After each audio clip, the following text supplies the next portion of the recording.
कर्ज खा गए हुक्मरान, अवाम क्यों हो हलकान, अफसरान मजे उड़ाएं, गरीब भूख से बिलबिलाएं। हाफिजाबाद में वालिदैन ने बच्चों को फीस की जगह बिजली के बिल देकर स्कूल भेज दिया।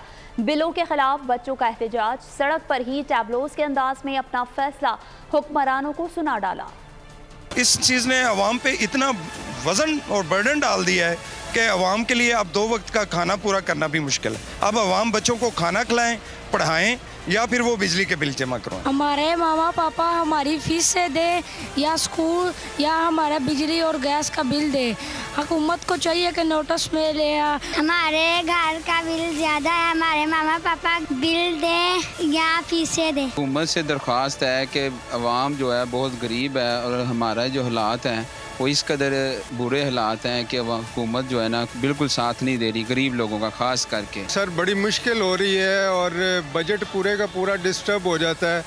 बच्चों की फीसें अदा करना बड़ा मुश्किल हो रहा है। सब्सक्राइब करें और बेल दबाएं ताकि कोई खबर रह न जाए।